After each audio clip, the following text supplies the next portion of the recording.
रात के करीब 8 बज चुके थे। एक आदमी घबराई आवाज में बोला, अरे यार, आज तो किस्मत ही खराब है। मैं पहले ही बोल रहा था, आज सेठ के यहाँ रुक जाते। अब उसी मनहूस रास्ते से गुजरना पड़ेगा, काली कोठी के पास से। बस वो आवाज मत सुनाई दे।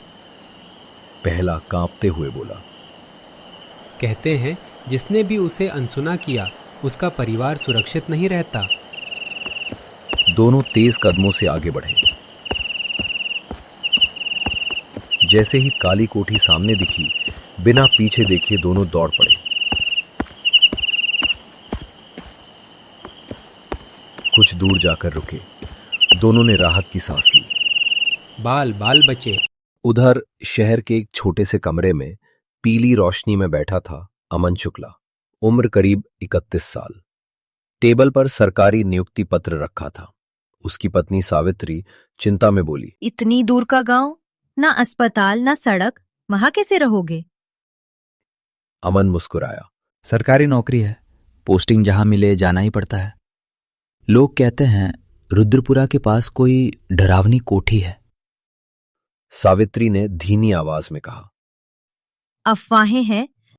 अमन बोला, डर इंसान के मन में होता है। अगली सुबह अमन बस पकड़कर रुद्रपुरा निकला, लेकिन रास्ते में देर हो गई। शाम ढलते ढलते आसमान काला पड़ गया। अचानक तेज बारिश शुरू हुई। अब कहाँ जाऊं? भीगते हुए अमन दौड़ा और तभी उसे दिखी एक पुरानी कोठी, काली कोठी। बिना ज्यादा सोचे वो अंदर चला गया। अंदर घुसते ही हवा भारी लगने लगी। ऊपर से कुछ गिरा। अमन ने दीवार की तरफ देखा।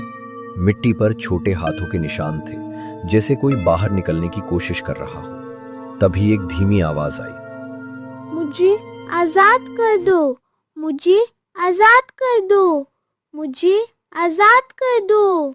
सीढ़ियों पर एक नन्हा लड़का खड़ा था, नंगे पांव, फीके कपड़े, आंखों में अजीब चमक। तुम कौन हो और यहां क्या कर रहे हो? अंधेरे में सामने आओ।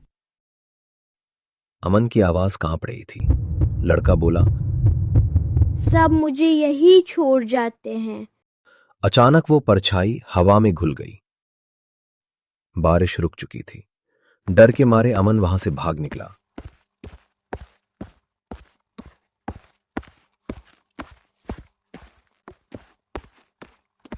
किसी तरह वो गांव के स्कूल के शिक्षक शिवनाथ मिश्र के घर पहुंचा।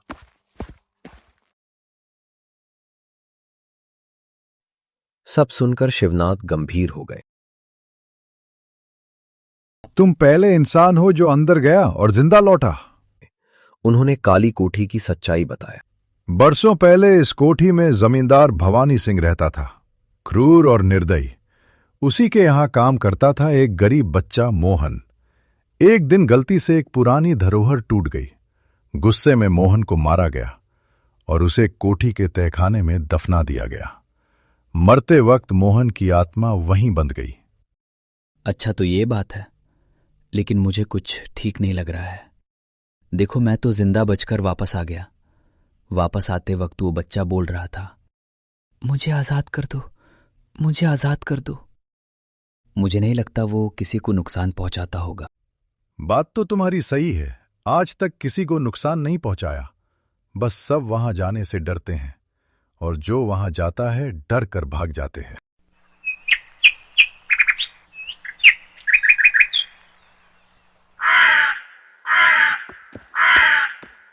अगली सुबह अमन और शिवनाथ दिन में कोठी पहुंचे।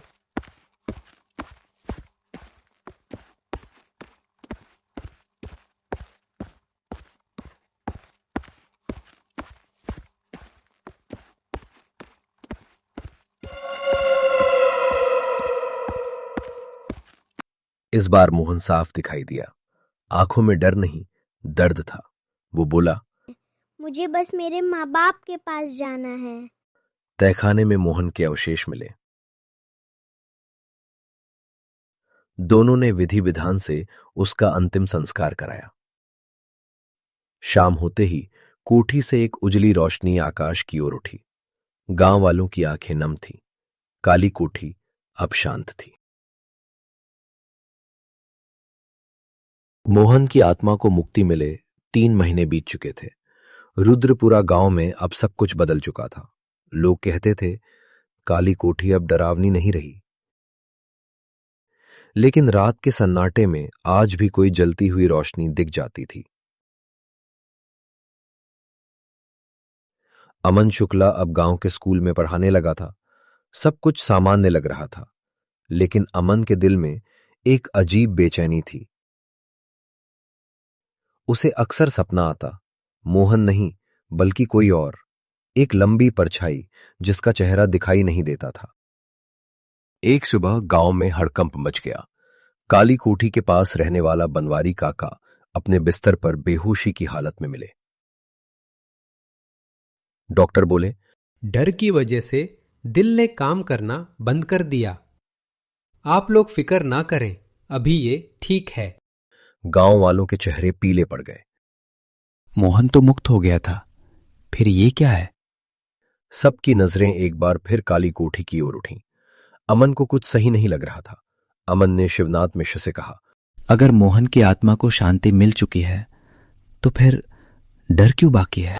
शिवनाथ ने गहरी सांस ली। शिवनाथ बोले, चूंकि बेटा कभी कभी जगह नहीं पाप जिंदा रह जाते हैं।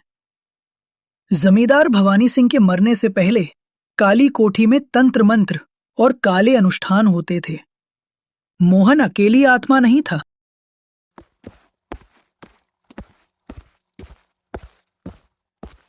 अमन और शिवनाथ दोबारा काली कोठी पहुंचे। इस बार उन्हें तहखाने के पीछे एक दीवार से बंद कमरा मिला। दीवार पर पुराने तांत्रिक चिन्ह बने थे, फर्श पर सूखा खून। जैसे ही अमन ने दीवार छुई, तेज हवा चली और एक भारी आवाज गूंजी। मुक्ति उसे मिली, मुझे नहीं। अंधेरे से एक लंबी परछाई उभरी। ये मोहन नहीं था। वो परछाई धीरे बोली, मैं इस हवेली का भूखा सच हूं। शिवनाथ कांप उठे। ये तो भवानी सिंह की आत्मा है। परछाई हंसी। मोहन ने मुझे मारा नहीं, उसने मुझे यहीं कैद कर दिया। उसकी आत्मा हवेली से बंधी थी। परछाई बोली, मुक्ति चाहिए तो किसी को यहां रुकना होगा। अमन समझ गया, ये कोठी किसी जीवित इंसान को चाहती है। शिवनाथ ने अमन का हाथ पकड़ा। नहीं, ये तुम्हारा बोझ नहीं। लेकिन अमन आगे बढ़ गया। अगर मेरी वजह से गांव सुरक्षित रहता है तो मैं तैयार हूं। तभी एक मासूम आवाज गूंजी, नहीं। मोहन की रोशनी फिर दिखाई दी। मोहन की आत्मा बोली, किसी निर्दोष की कुर्बानी नहीं, अब पाप खुद जलेगा। तेज रोशनी फैली, काले चिन्ह जलने लगे। परछाई चीखी और काली कोठी की दीवारें दरकने लगी।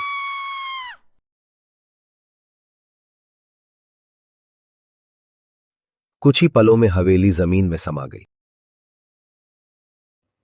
कुछ कहानियां खत्म नहीं होती, बस सो जाती हैं।